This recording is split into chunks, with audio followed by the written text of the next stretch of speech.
Psikologi komunitas ialah bidang yang berfokus pada pemahaman interaksi individu dengan lingkungan untuk membuat suatu perubahan sosial. Terdapat beberapa teori ahli yang berkaitan dengan psikologi komunitas. Yang pertama adalah ecological theory. Dikembangkan oleh James Kelly, teori ini berfokus pada 4 prinsip yang membantu memahami bagaimana lingkungan dapat mempengaruhi individu. Yang pertama adalah interdependensi, yaitu lingkungan sosial terdiri dari bagian-bagian yang saling terhubung, di mana jika ada perubahan pada satu bagian, maka hal tersebut dapat mempengaruhi bagian yang lainnya. Yang kedua adalah adaptasi. Adaptasi berfokus pada interaksi antara individu dengan lingkungan, yaitu pemahaman bahwa mengapa suatu perilaku dapat berguna secara efektif di satu situasi, namun tidak di situasi lain.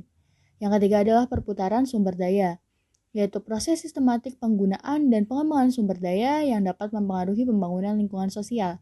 Dan yang keempat adalah suksesi, yaitu pemahaman bahwa lingkungan komunitas atau ekologi selalu berubah. Teori kedua adalah sense of community theory. Pertama kali dikenalkan oleh Saracen. Teori ini mendeskripsikan kebutuhan individu akan jaringan individu lainnya yang suportif, di mana mereka dapat bergantung satu sama lain. Teori ini digunakan untuk mengetahui perasaan yang individu alami sebagai bagian dari sebuah struktur sosial yang besar, stabil, dan saling bergantung. Teori ini juga mengacu pada klaim bahwa individu akan bersedia untuk berkomitmen hingga berkorban secara pribadi jika mereka merasa berada dalam sebuah kelompok interdependen yang besar. Trul mengemukakan ada 6 prinsip psikologi komunitas.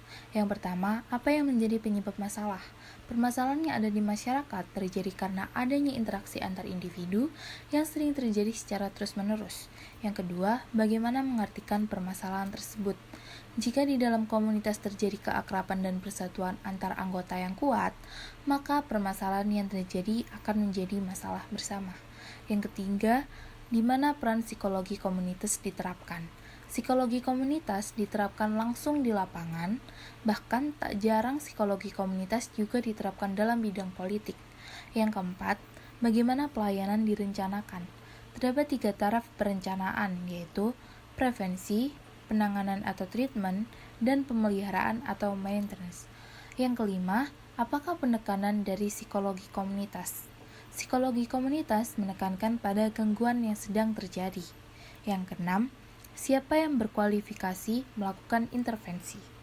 Tidak selamanya dilakukan oleh seorang profesional saja, tetapi juga dibutuhkan para sukarelawan untuk membantu pekerjaan ini. Sukarelawan ini biasa disebut dengan para profesional. Peran nyata psikologi komunitas. Yang pertama, melakukan penelitian guna mengetahui dan menganalisis permasalahan yang sedang terjadi di masyarakat.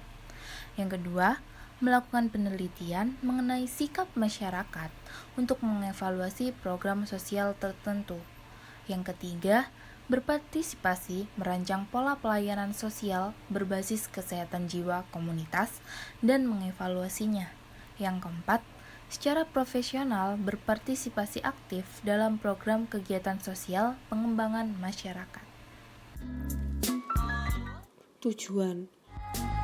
Yang pertama, psikologi komunitas bertujuan untuk menciptakan cara atau solusi baru dalam memberdayakan individu-individu di dalam komunitas mereka, mempromosikan perubahan dan keragaman sosial, mempromosikan kesejahteraan individu dan komunitas, serta mencegah kekacauan. Cherry 2020. Yang kedua, menurut Jason DeCaga, psikologi komunitas bertujuan untuk memeriksa dan lebih memahami interaksi antara individu dengan lingkungan yang kompleks untuk membawa perubahan sosial, terutama bagi mereka yang memiliki keterbatasan sumber daya dan peluang. Isu-isu sosial yang ada dalam psikologi komunitas biasanya berkaitan erat dengan lingkup sosial individu, yaitu yang pertama ada isu ekonomi dan kemiskinan seperti pengangguran, gelandangan, dan sebagainya. Yang kedua ada isu kaum minoritas seperti minoritas kelompok LGBTQ+, diskriminasi atau rasisme terhadap suatu kaum minoritas. Yang ketiga ada isu hukum dan HAM seperti kekerasan dalam komunitas. Yang keempat ada isu perpindahan penduduk dan masih banyak isu-isu lainnya. Dalam psikologi komunitas, peneliti akan meneliti masalah-masalah tersebut berkaitan dengan faktor-faktor apa saja yang memberi pengaruh terhadap permasalahan yang sedang diteliti dan memfokuskannya pada kesejahteraan masyarakat sebagai individu. Salah satu contoh kajian mengenai isu-isu yang ada dalam psikologi komunitas adalah mengenai prevensi terhadap perilaku kekerasan sosial dalam komunitas. Tujuan dari penelitian tersebut adalah untuk mencapai tujuan komunitas yang sejahtera secara psikologis bagi para anggota suatu komunitas.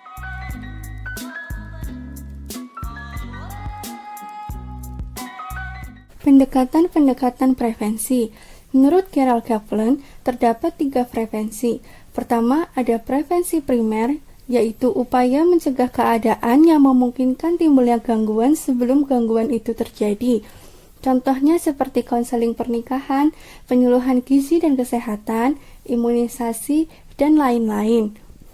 Kedua, ada prevensi sekunder, yaitu usaha diagnosis dini suatu gangguan dengan tujuan agar dapat dilakukan terapi atau treatment pada tahap awal gangguan. Ketiga, ada prevensi tersier, yaitu rehabilitasi untuk mengurangi dampak dari gangguan dan mencegah kambuhnya gangguan. Selanjutnya ada prevensi kesehatan mental menurut Gordon. Pertama, universal. Universal didesain untuk semua anggota populasi tanpa melihat resiko mereka. 2. Selektif. Selektif difokuskan pada kelompok yang memiliki resiko lebih tinggi mengalami gangguan daripada kelompok lain. 3.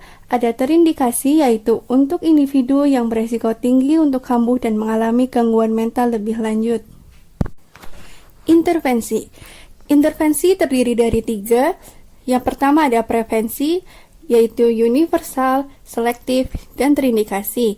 Kedua, ada treatment yang terdiri dari identifikasi kasus dan treatment standar untuk gangguan yang diketahui. Dan yang terakhir ada maintenance, yaitu terdiri dari treatment jangka panjang untuk mencegah kambuhnya gangguan dan aftercare, yaitu rehabilitasi.